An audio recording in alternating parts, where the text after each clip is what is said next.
Oi, pessoal! A gente vai iniciar nossos estudos com os conjuntos e daqui para frente vamos usar bastante, então é muito importante entender. Só que a gente tem que primeiro pensar, mas o que é um conjunto? Bom, em português a gente pode falar, sei lá, o conjunto das mesas, o conjunto dos livros, a reunião de objetos, né? Mas o que são esses objetos? Bom, esses objetos são os elementos do conjunto e esses elementos pertencem ao conjunto. Mas como que a gente denota, se a gente quiser denotar eles? Bom, a gente pode denotar um conjunto de letra maiúscula, por exemplo, A, B, X, Y, e os elementos de letra minúscula, A, Bzinho, Xzinho, Yzinho. E se eu quiser falar que X pertence ao conjunto A? Bom, eu escrevo que X pertence, a gente usa esse símbolo aqui, ao conjunto A. Mas então vamos ver nosso primeiro exemplo. Bom, nosso primeiro exemplo são os conjuntos das vogais. Então a gente escreve daquela forma ali, mas a gente também pode escrever de outro jeito, usando o que a gente chama de diagrama de Venn. E como que a gente faz? Bom, a gente desenha uma bolinha e dentro dessa bolinha a gente põe os elementos. Por exemplo, A, E, I, O, U nesse caso, né? A gente também pode escrever de outra forma, usando uma regra ou uma lei de formação. No caso anterior, então, a gente tem que A pode ser escrito como todos os X, tal que, isso aqui significa tal que, esse símbolo, tal que X é vogal. Outro exemplo que a gente tem é o A igual a um X, tal que X é um número par. A gente também pode escrever isso de outro jeito. Bom, a gente pode escrever A é igual a X, tal que, A é igual a 2x, tal que X pertence, vamos escrever de novo, né? A é 2x, tal que X pertence aos inteiros.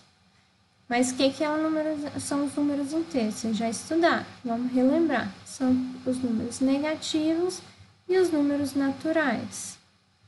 Vamos escrever aqui menos 2, menos 1, 0, 1, 2. Bom, você já entendeu. Então, esses são os números inteiros. A gente tem uma definição muito óbvia, conjuntos iguais. É claro que conjuntos são iguais se eles têm os mesmos elementos.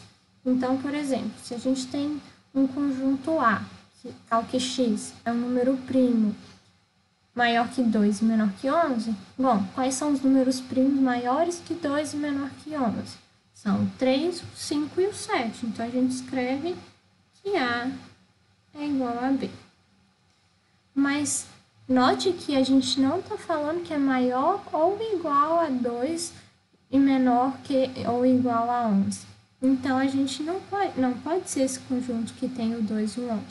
Então, A é diferente de C. A gente escreve isso aqui, significa diferente. Outro conjunto que a gente é óbvio é o conjunto unitário.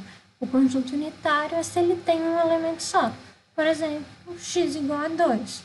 Bom, vamos dar uma lei de formação para esse conjunto. Bom, a gente pode escrever então que x é igual a um xzinho, tal que x é primo par, já que o único primo par que a gente tem é o 2. E um conjunto é dito vazio se ele não tem nenhum elemento. A gente denota com aquela chave sem nada ou com esse outro símbolo. Esse símbolo está muito feio, normalmente é um fiozinho assim. Por exemplo, x é igual a x, tal que x é ímpar e divisível por 2. Bom, a gente pode escrever o número ímpar como 2x mais 1, com x inteiro, né? É impossível que esse número aqui seja divisível por 2. Então, esse conjunto é vazio. E a gente também tem um conjunto universo. A gente normalmente denota pela letra U. A gente não vai ficar focando nisso, porque daqui a pouco a gente vai ver que o nosso conjunto universo são números reais, que vocês também já viram. Agora, a gente tem outra definição, um subconjunto. Mas o que é um subconjunto? É um pedacinho menor do conjunto grande. Vamos para um exemplo. Bom, vamos pegar, por exemplo, lá atrás a gente falou das vogais. A gente vai fazer o conjunto das vogais aqui, que é o A, o E, o I, o O e o U. A gente vai chamar de A. Mas então eu quero falar que tem um outro subconjunto dentro desse A, que eu chamo de B maiúsculo, conjunto B, que é formado pelo O e pelo I. Bom, então a gente escreve assim, no diagrama de Venn.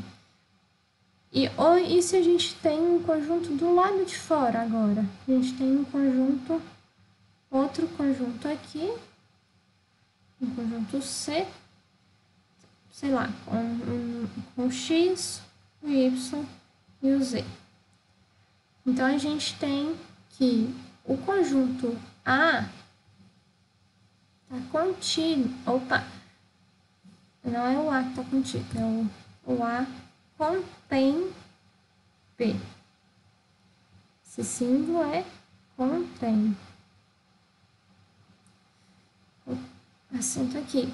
Ou B está contido em A.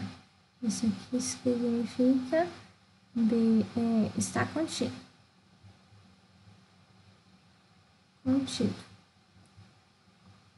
Mas notem que A não está contido em C, certo? Já que A não está dentro de C e nem C está dentro de A. Então, a gente escreve que A não está contido em C, mas nesse caso C também não está contido em A. E isso aqui não está contido. Está contido. Ou a gente pode falar, por exemplo, que B não contém C. Não contém. Como a gente viu o conjunto universo ali atrás, a gente pode falar que o conjunto universo é o conjunto que tem tudo isso aqui. E aí a gente denota dessa forma normalmente. A gente faz um quadrado maior e escreve todos os conjuntos dentro desse conjunto universo. Bom, gente, agora a única coisa que falta é falar do conjunto das partes. O conjunto das partes é um conjunto que você vai ter todos os subconjuntos desse próprio conjunto. Como assim? Num exemplo a gente entende melhor. Vamos pegar esse exemplo aqui. A gente tem um conjunto A formado pelo 1, pelo 2, pelo 3. Quem que é o conjunto das partes? Bom, a gente denota dessa forma. Se é formado por todos os subconjuntos de A, o subconjunto de A, por exemplo, é o 1, o 2, o 3, o 1, 2, o 1, 3, o 2, 3. São todos os possíveis, por isso que eu estou colocando todos eles. O 1, 2 e o 3, inclusive. Além disso, tem o vazio. O vazio está contido em todos os conjuntos. Aí, se a gente chama um conjunto, esse conjuntinho aqui de M, bom, como ele é um conjunto, por isso que eu pus de letra maiúscula. Então, M pertence a P de A. Mas se a gente pensar, vamos fazer um diagrama de Venn aqui. Bom, contém 1, o 2 e o 3, né? O conjunto A. Mas o conjunto 1 ali, que seria esse conjuntinho aqui, está contido no conjunto A. Então, M, no caso, está contido no conjunto A. Então, é isso. Aí eu vou deixar uma lista de exercícios, vocês façam e tragam as dúvidas na próxima aula.